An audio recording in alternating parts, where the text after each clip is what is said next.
Hi hello welcome back to my YouTube channel. So ಇವತ್ತೇನಪ್ಪ ಅಂದರೆ ನಮಗಿರೋ ಸಿಮ್ಟಮ್ಸ್ ನೋಡಿ ನಮ್ಗೆ ಹೆಣ್ಣು ಮಗುನ ಗಂಡು ಮಗುನ ಅಂತ ಯಾವ ಥರ ತಿಳ್ಕೊಳೋದು ಹೆಂಗೆ ಗೊತ್ತಾಗುತ್ತೆ ಅಂತ. ಸೊ ಇವತ್ತು ನೋಡೋಣ. ವಿಡಿಯೋನ ಸ್ಟಾರ್ಟ್ ಮಾಡೋಕ್ಕಿಂತ ಮುಂಚೆ ನೀವೇನಾದರೂ ಇದೇ ಫಸ್ಟ್ ಟೈಮ್ ನಾನು ಯೂಟ್ಯೂಬ್ ಚಾನಲ್ ನೋಡ್ತಾಯಿದ್ರೆ ಲೈಕ್ ಮಾಡಿ, ಶೇರ್ ಮಾಡಿ, ನಾನು ಸಬ್ಸ್ಕ್ರೈಬ್ ಮಾಡಿರಿ. ಬರ್ರಿ ವಿಡಿಯೋನ ಶುರು ಮಾಡೋಣ. ಸೊ ಇವತ್ತು ನನಗಾಗಿರೋ ಅನುಭವದ ಮೇಲೆ ನಾನು ಹೇಳ್ತಾ ಇದ್ದೀನಿ. ಹೆಣ್ಮಗು ಆದರೆ ಖಂಡಿತವಾಗ್ಲೂ ನಮಗೆ ಫಸ್ಟ್ ಸಿಮ್ಟಮ್ಸ್ ಗೊತ್ತಾಗೋದು ಸ್ಟಾರ್ಟಿಂಗಲ್ಲಿ ವಾಮಿಟ್. ಫಸ್ಟ್ ಬಂದ್ಬಿಟ್ಟು 1.5 ಮಂತಲ್ಲೇ ಜಾಸ್ತಿ ವಾಮಿಟ್ ಆಗುತ್ತೆ, ಏನೂ ತಿನ್ನೋಕ್ಕಾಗಲ್ಲ, ಜಾಸ್ತಿ ವಾಮಿಟ್ ಆಗುತ್ತೆ. ಆಮೇಲೆ ತಲೆ ಸುತ್ತು ಜಾಸ್ತಿ ಬರುತ್ತೆ. ಬೈಕೆ ಕೆಲವೊಬ್ರಿಗೆ ಇರುತ್ತೆ, ಇನ್ನು ಕೆಲವೊಬ್ರಿಗೆ ಇರೋಲ್ಲ. ನನಗೆ ಯಾವ ಬೈಕೇನೂ ಇರಲಿಲ್ಲ, ಅದು ತಿನ್ನಬೇಕು ಇದು ತಿನ್ಬೇಕು ಅಂತಿರಲಿಲ್ಲ. ಬಟ್ ಒಂದಿತ್ತು ಏನಂದರೆ ಜಾಸ್ತಿ ಇಡ್ಲಿ ತಿನ್ಬೇಕು ಅನ್ನಿಸ್ತಿತ್ತು ನನಗೆ ಯಾವಾಗಲೂ. ಸೊ ಇಡ್ಲಿ ಒಂದು ಜಾಸ್ತಿ ಬಯಸ್ತಿದ್ದೆ, ಅದು ಒಂದೇ ಬೈಕೆ. ಬಿಟ್ಟರೆ ಹುಂಜೆಹಣ್ಣು, ಆಮೇಲೆ ಸಿಹಿ ಖಾರ ಈ ಥರ ಯಾವುದೂ ಇರಲಿಲ್ಲ ನನಗೆ. ಆಮೇಲೆ ಉಳಿತೆಗೆ ಜಾಸ್ತಿ ಬರುತ್ತೆ, ಅಂದರೆ 1.5 ಮಂತಿಂದ 3 ಮಂತ್ಸ್ವರೆಗೂ ನಮಗೆ ಜಾಸ್ತಿ ವಾಮಿಟಿಂಗ್ ಜಾಸ್ತಿ ಇರುತ್ತೆ. ಆಮೇಲೆ ತಲೆ ಸುತ್ತು ಜಾಸ್ತಿ ಇರುತ್ತೆ. 3 ಮಂತ್ಸಿಂದ 6 ಮಂತ್ಸ್ವರೆಗೂ ಅಂದರೆ ಆ ಟೈಮಲ್ಲಿ ನಮಗೆ ಊಟ ಜಾಸ್ತಿ ಸೇರುತ್ತೆ. ಆವಾಗ ನಮಗೆ ಜಾಸ್ತಿ ಸಿಹಿ ತಿನ್ಬೇಕಂತ ಅನಿಸಿದರೆ ನಮಗೆ ಹೆಣ್ಣು ಪಾಪು ಅಂತ ನಾವು ಅಂದ್ಕೋಬೋದು. ಜಾಸ್ತಿ ಸಿಹಿನೇ ಬೇಡಿದ್ರೆ, ಜಾಸ್ತಿ ಸ್ವೀಟ್ ತಿನ್ನಬೇಕಪ್ಪ, ನನಗೆ ಯಾವಾಗಲೂ ಸ್ವೀಟ್ ತಿನ್ಬೇಕನ್ಸುತ್ತೆ, ಖಾರ ಅಂದರೆ ಆಗಲ್ಲ ಅಂತಂದರೆ ಅದು ಹೆಣ್ಪಾಪು. ಅದರಲ್ಲಿ ನಾವು ಖಾರ ತಿಂತೀರಾ ಅಂದರೆ ಲೈಟಾಗಿ ಖಾರ ತೊಗೋತಿದ್ರೆ ಅದು ಹೆಣ್ಮಗು. ಜಾಸ್ತಿ ಖಾರ ತಿಂತೀನಿ ನಾನು ಅಂತಂದರೆ ಅದು ಗಂಡು ಮಗು ಆಗಿರುತ್ತೆ.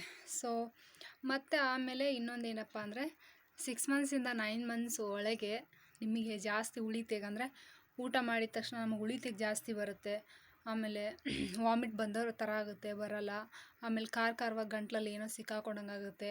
ಸೊ ಈ ಥರ ಏನಾದರೂ ನಿಮಗೆ ಇದ್ದರೆ ಅದು ಕೂಡ ಹೆಣ್ಮಗು ಅಂತಲೇ ಹೇಳ್ಬೋದು. ಆಮೇಲೆ ಇನ್ನೊಂದು ಕಲರ್, ನಮಗೆ ಸ್ಕಿನ್ ಕಲರ್ ಬಂದ್ಬಿಟ್ಟು ಜಾಸ್ತಿ ವೈಟ್ ಇರ್ತೀವಿ, ಸಡನ್ನಾಗಿ ನಾವು ಕಪ್ಪಾಗ್ಬಿಡ್ತೀವಿ ಪ್ರೆಗ್ನೆಂಟ್ ಆದ ತಕ್ಷಣ.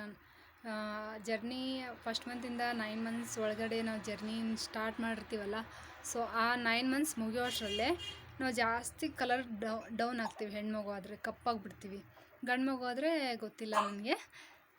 ಸೊ ಆಮೇಲೆ ನೆಕ್ಸ್ಟ್ ಬಂದ್ಬಿಟ್ಟು ಇನ್ನೊಂದು ಏನಂತಾರೆ, ನನಗೆ ಜಾಸ್ತಿ ಮೂಮೆಂಟ್ 8 ತಿಂಗಳು ಸ್ಕ್ಯಾನಿಂಗ್ ಮಾಡಿಸ್ಕೊಂಡು ಬಂದಮೇಲೆ ನಾನು ಅಮ್ಮ ಮನೆಗೆ ಬಂದಿದ್ದೆ. ಸೊ ಅಮ್ಮ ಮನೆ ಜಾಸ್ತಿ 8 ಮಂತ್ಸಲ್ಲಿ ಬಂದವಳು. ಆಮೇಲೆ 9 ಮಂತ್ಸ್ 2 ಡೇಸಿನ 3 ಡೇಸಿಗೆ ನಾನು ಡಿಲಿವರ್ ಆಯಿತು. ಸೊ ಆ ಟೈಮಲ್ಲಿ ನನಗೆ 1 ಮಂತ್ ಪೂರ ನನ್ನ ಮಗಳು ಜಾಸ್ತಿ ನಾನು ಬಲಗಡೆನೇ ಕಿಕ್ ಮಾಡಿದ್ದು, ಬಲಗಡೆನೇ ಇದ್ದಿದ್ದು. ಸೊ ನನಗೆ ಅನ್ನಿಸ್ತಾಯಿತ್ತು ಇದು ಹೆಣ್ಣು ಪಾಪು ಅಂತ. ಬಟ್ ಎಲ್ಲರೂ ಹೇಳ್ತಾಯಿದ್ರು ನಿನಗೆ ಗಂಡು ಪಾಪು ಆಗುತ್ತೆ, ನೀನು ಕಲರ್ ಡಿಮ್ ಆಗಿದೆಯಾ ಅಂತ.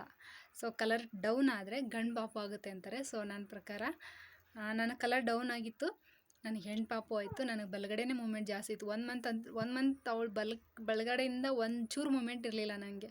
ಬಲಗಡೆ ಮೂಮೆಂಟ್ ಇತ್ತು, ಎಡಗಡೆ ಅಂತೂ ಒಂಚೂರು ಮೂಮೆಂಟ್ ಇರಲಿಲ್ಲ. ಸೊ ಇದು ಖಂಡಿತವಾಗ್ಲೂ ಈ ಮೂಮೆಂಟ್ ಇದ್ದರೆ ಹೆಣ್ಮಗುನೇ ಆಗೋದು. ಸೊ ಯಾರ್ಯಾರೆಲ್ಲ ಹೆಣ್ಮಗು ಬಯಸ್ತಾ ಇದ್ದಾರೆ, ತುಂಬ ಅಂದರೆ ಹೆಣ್ಮಗು ಆಗಿದೆ ಇಷ್ಟೊಂದು ಖುಷಿ ಆಗುತ್ತೆ ಅಂದರೆ, ನಾವು ಒಂದು ಹೆಣ್ಣಾಗಿ ಒಂದು ಹೆಣ್ಮಗಿಗೆ ಜನ್ಮ ಕೊಡೋದಂದರೆ ತುಂಬ ಖುಷಿ ವಿಚಾರ. ಸೊ ಅದಕ್ಕೆ ಯಾರು ಹೆಣ್ಣು ಹಾಗೆ ಹಿಂಗೆ ಅಂತ ಅಂದ್ಬಿಟ್ಟು ಇದನ್ನು ಮಾಡ್ಕೊಂಡು ಈ ವಿಡಿಯೋ ನೋಡೋರು ಆ ಥರ ಏನು ಬೇಜಾರು ಮಾಡ್ಕೊಳಕ್ಕೆ ಹೋಗಬೇಡಿ. ಗೊತ್ತಿರುತ್ತೆ, ನಾನು ಹೇಳ್ತಾ ಇದ್ದೀನಿ, ಹೆಣ್ಮಗು ಹುಟ್ಟಿದ್ರೆ ಆ ಮನೇಲಿ ಮಹಾಲಕ್ಷ್ಮಿನೇ ಹುಟ್ಟಂಗೆ. ಅದರಲ್ಲಿ ನನ್ನ ಮಗಳು ಹುಟ್ಟಿದಾಳಪ್ಪ, ಅಮಾವಾಸ್ಯೆ ದಿನನೇ ಹುಟ್ಟಿದಾಳೆ ನನ್ನ ಮಗಳು. ನಾನು ತುಂಬ ಲಕ್ಕಿ. ಆದರೆ ಒಂದೇ ಒಂದು ಬೇಜಾರು ಏನಂದರೆ ನನಗೆ ಸಿಸ್ರೀನ್ ಆಗಿದ್ದು.